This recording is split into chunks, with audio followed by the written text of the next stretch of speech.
Hello বন্ধুরা, দেখো এখন বাজে কিন্তু প্রায় 12:30। 12:30 একটু কম হতে পারে, যাই হোক। তো আমি পুরো রেডি হয়ে গেছি আর এখন যাব আমরা কলকাতা। হ্যাঁ দেখো, তো এনেছিলাম 2টো ব্যাগ, হয়ে গেছে 4টে ব্যাগ। এই দেখো ফুলের গাছ, তারপরে অনেক কিছু এটা ওটা দিয়ে দিয়েছে, মানে তার মধ্যে কিছু নিতেই পারিনি বলতে গেলে, অল্প কিছু নিয়েছি টুকিটাকি জিনিস, তাতে অনেক ব্যাগ হয়ে গেছে। তারপরে গোপু সোনা আছে আমার। তো চলো, বাড়ি ছেড়ে যেতে মায়া লাগছে, অনেক দিন ছিলাম, খুব কষ্ট হচ্ছে জানো তো, কিন্তু কি করব বলো, আমাদের যেমন মা বাবা মানুষ করেছে অনেক কষ্ট করে, আমাদের পড়াশোনার জন্য অনেক জায়গায় যেতে পারতো না। এখন তো আমরাও মা হয়েছি না, তো তবুও হানির অনেকটা পড়া নষ্ট হলো, আর কোনো বছর আসি না, তো এবছর ওই জন্যই এসেছিলাম। তো চলো, আর কতগুলো ব্যাগ হলো কি হলো দেখো। হানি বাবু তো যে চিন্তায় পড়ে গেছে দেখো।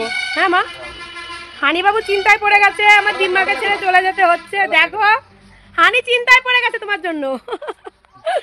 আর এই যে দেখো, এই ব্যাগটাতে হানির সমস্ত কিছু, ওই ব্যাগটাতে আমার বেশি, আমার আর অহিনের কাছে আর একটা আছে।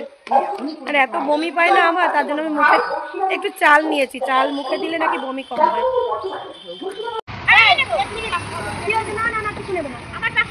এই যে বাসার জন্য দাঁড়িয়ে আছি, এখন যাবো।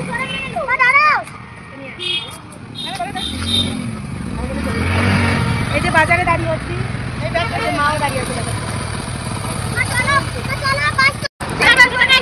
বাজারে। এখনো প্যান্ডেল খোলা হয়নি, পুরো প্যান্ডেল খোলা হয়নি, বাজার পুরো ফাঁকা ফাঁকা লাগছে। আর যারা যারা এসেছিল সবাই চলে গেল, আমিও চলে যাচ্ছি আজ। এই দেখো আমাদের বাড়িতে যাচ্ছে, ওই দেখো কি এই যে আমাদের বাজারে মন্দির, এই যে বাজার, এই যে সবাই আমাকে এগিয়ে দিতে এসছে দেখো। আর ওই যে নারকেল গাছ আমাদের বাড়ি দেখা যাচ্ছে।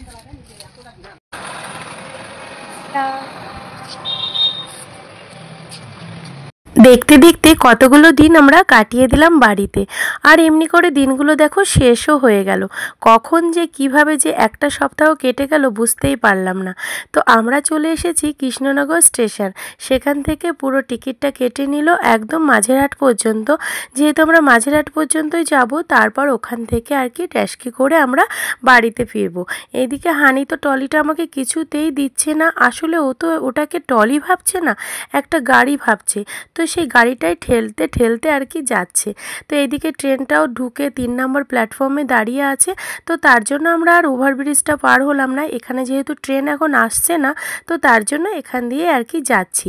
এমনি করে কিন্তু পার হওয়াটা একদমই মানে ঠিক না, তোমরা কিন্তু এভাবে কেউ পার হয়েও না, যেহেতু ট্রেনটা আসছিল না, তো আর টাইমও ছিল না, তো তার জন্যই আমরা এভাবেই এলাম। বাড়ির স্মৃতি কি কখনো ভোলা যায় বলো? কখনোই ভোলা যায় না। তো স্মৃতিগুলোকে সঙ্গে নিয়েই কিন্তু কলকাতায় ফিরছি। কত আনন্দ করেছি, কত ঘোরাঘুরি করেছি, মাঠ ঘাট বাড়ি, আনন্দ ফুর্তিতেই ছিলাম। আর এখন কিন্তু একটা চিন্তায় আমার মাথায় কাজ করছে, যে হানিকে গিয়ে স্কুলে নিতে হবে, ওকে অনেক প্রজেক্ট দিয়েছে, প্রায় সারা সপ্তাহের প্রজেক্ট করতে হবে, আর কতগুলো দিন ওর পড়াশোনা নষ্ট হলো। আমি কিন্তু পড়াশোনা নষ্ট করে কখনো ঘুরতে যাই না, এই প্রথমবার গেলাম, তাতে আমার মনের মধ্যে কেমন একটা হচ্ছে জানো তো, যে আমি তো এমনি করে করি না কিছু। কৃষ্ণনগরে কিন্তু আমি 4টে বছর কাটিয়েছি, কত স্মৃতি এখানে আমার আষ্টে পিষ্টে জড়িয়ে আছে। অনেক আমরা আসতাম জানো তো বান্ধবীরা মিলে এই কৃষ্ণনগর স্টেশনে। কেন বলো তো, কৃষ্ণনগর স্টেশনে কিন্তু ডালপুরিটা বেশ ভালো পাওয়া যায় আর খুব টেস্টি লাগে। তো আমরা মাঝে মাঝে হস্টেল থেকে আমরা কৃষ্ণনগরের স্টেশনে এসে ডালপুরি খাওয়ার জন্য শুধুমাত্র সাইকেলিং করে আসতাম। তো দেখো ট্রেনটা কিন্তু আমাদের ছেড়েও দিয়েছে, আর দেখতে পাচ্ছ কতটা অপূর্ব দৃশ্য। কলকাতায় অনেক কিছু ভালো আছে, তার মধ্যে কিন্তু এই অপূর্ব প্রাকৃতিক সৌন্দর্যটা কিন্তু কখনো আমরা দেখতে পাই না, আর এটা শুধু গ্রামেই একমাত্র দেখা যায়। আর এই দৃশ্য যারা দেখে তারা তো মুগ্ধ হয়ই, সঙ্গে কিন্তু প্রাকৃতিক সৌন্দর্যটা এতটা ভালো লাগে না, আমার তো খুব ভালো লাগে। আমি যেখানেই যাই মানে সব জায়গায় কেমন যেন প্রাকৃতিক সৌন্দর্যটাকে ফুটিয়ে তুলতে চেষ্টা করি। তোমরা দেখেছো আমি হাউজিংয়ে একটা ছোট্ট বাগান বানিয়েছি ফুলের। তো বাগানটার জন্যও মন খারাপ করছে। কেন বলো তো? অনেক দিন হলো জল দেওয়া নেই। কতক্ষণে ভাবছি বাড়িতে গিয়ে একটু মানে ঘরটাকে ঠিকঠাক করব, বাগানে জল দেব, আমার গোপু সোনাকে একটু খাবার দেব। এই চিন্তাগুলোই আমার মনের মধ্যে কাজ করছে। সত্যি একটা টাইম আসে যখন আমরা এগুলো নিয়েই ভাবতে থাকি। কিন্তু যখন আমরা এখন থেকে প্রায় অনেক দিন আগেকার কথাই বলছি, যখন স্কুলে পড়তাম, কলেজে পড়তাম, তখন কিন্তু আমাদের চিন্তাভাবনাটা অন্যরকম ছিল। কখনো এই রকম চিন্তাভাবনা করতামই না। সময়ের সঙ্গে সঙ্গে কিন্তু মানুষও পরিবর্তন হয়ে যায়, আর সমস্ত কিছুই পরিবর্তন হয়ে যায়। তো সময় কিন্তু কারোর জন্য একদমই থেমে থাকে না। এবার যখন আমি বাড়িতে গেলাম, অনেক বৌদি, দিদি, কাকিমারা অনেকেই বলেছে যে তোর ভিডিওগুলো না আমরা দেখি, খুব ভালো লাগে, আর তুই কত সাজিয়ে গুছিয়ে সমস্ত কিছু করিস, কত মিলেমিশে মানে সংসার জীবনটা কতটা সুন্দরভাবে কাটাচ্ছিস, জীবনটাকে আনন্দে ভরিয়ে রাখিস সব সময়। তো সত্যি কথা বলতে দেখো, ওই যে বললাম, সময় কিন্তু কারোর জন্য থেমে থাকে না। আমাদের সময়ও কিন্তু এইভাবেই ছুটছে, জানো তো, চলন্ত ট্রেনের মতো। একটা কথা তো তোমাদের আগেই বললাম যে সময় কারোর জন্য থেমে থাকে না। তো যতটুকু সময় আমরা পাই, ততটুকু সময় যদি আমরা একটু কাজে লাগাই, একটু আনন্দ করে বাঁচি, এটুকুই কিন্তু সঙ্গে যাবে, জানো তো, আর কিছুই যাবে না। এই সমস্ত স্মৃতিগুলোই কিন্তু সঙ্গে থাকবে, আর সমস্ত কিছুই কিন্তু জীবন থেকে হারিয়ে যাবে। তো সত্যি কথা এটাই যে আমি যেখানেই যেমনভাবেই থাকি না কেন, তার মধ্যে কিন্তু আমি আনন্দটাকেই খুঁজতে চেষ্টা করি। কখনো দুঃখটাকে আমি কিন্তু নিতে পারি না, জানো তো। হ্যাঁ, দুঃখ তো সবার জীবনেই থাকে, কম বেশি, তাই না বলো? তো আমি এটুকুতেই অনেক হ্যাপি থাকার চেষ্টা করি। তো দেখো, তোমাদের সঙ্গে গল্প করতে করতে কিন্তু শিয়ালদা স্টেশনে পৌঁছে গেছে। আর একটা কথা জানো তো, আজকে অনেকটাই ভিড় ছিল। আর এদিকে নেমে হানির সোনার পাপার তো খুব খিদে পেয়ে গেছে।